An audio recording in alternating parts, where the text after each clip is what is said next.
Hi, I'm Vajrashura, and this is our thought for the week. So back at the start of the lockdown, I was doing some thoughts for the day on talking about how the COVID lockdown is a bit of a bardo, a bit of a creative space which opens up for a short period of time that we have to make the most of. And I think that was a really good metaphor for it, a very good image for it. But of late, I've been thinking in slightly different terms, which I wanted to talk to you about today. So, in a way, with the COVID lockdown spreading out ahead of us, stretching out ahead of us, and we don't really know when it's going to end, I found it more useful than to think in different terms, actually, these days. And I've taken some inspiration from the chapter on the stains in the Dhammapada, a very old Buddhist text. And this chapter opens with the lines, "You are now like a withered leaf. Death's men have approached you. You stand at the door of departure, and you do not even have provisions for the road." You do not even have provisions for the road. So as the COVID lockdown spreads out ahead of us, I think we need to look to become more self-reliant in our Dharma practice. You know, we're not going to be able to open the centre physically for the time being. People are, I know, missing retreats in the UK, like in Padmaloka, Triratna, Taraloka, places like that. We can't run retreats ourselves in Cavan in person. So I think we're going to have to live with that new reality. I mean, I've been perhaps treating this as a temporary measure where we just hold things together until we get back to normal. But I think that thinking isn't very helpful, actually. So we need to start a new way of practicing. I certainly need to start a more deeper engagement with this form of practice, which is developing independence, developing self-reliance, being really able to practice, even if it's just me practicing with very few people physically around. In that same verse, the Buddha says, "Make an island for yourself. Strive quickly and become one who is spiritually mature."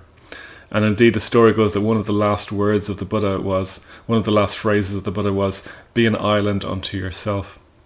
So we need to learn how to, even though we have the support of the Sangha still online, we also need to really take responsibility for our own practice and really do what we need to do to strive quickly and become one who is spiritually mature, as he says in the text. So really making sure we keep our own practice strong, really using it as an opportunity to really practice ourselves and to gather these provisions for the road, as the Buddha said.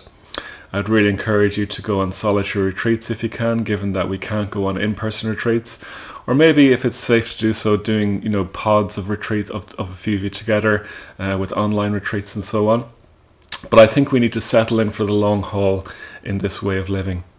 The Buddha goes on to say, "The person of understanding removes his stains or her stains gradually, little by little, and from moment to moment, just as a silversmith removes the impurities of silver."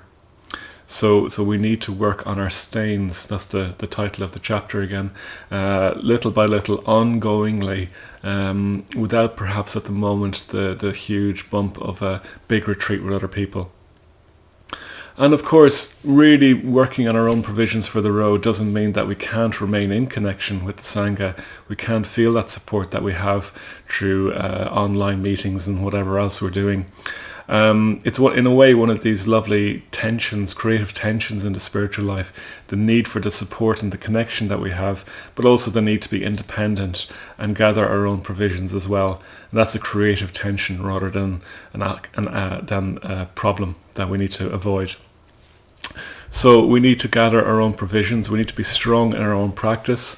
We need to keep doing what we're doing. So later on in that text, the Buddha says, non-repetition is the stain of the sacred texts. So, or in other words, non-repetition is the enemy of the spiritual life, to paraphrase it in more perhaps useful language.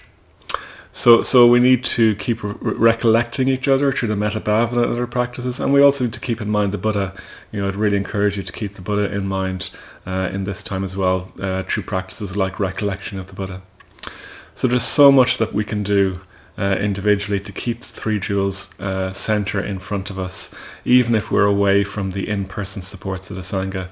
So best to look with your gathering of provisions for this long road ahead of us, and may we all meet again in prosperity and boon.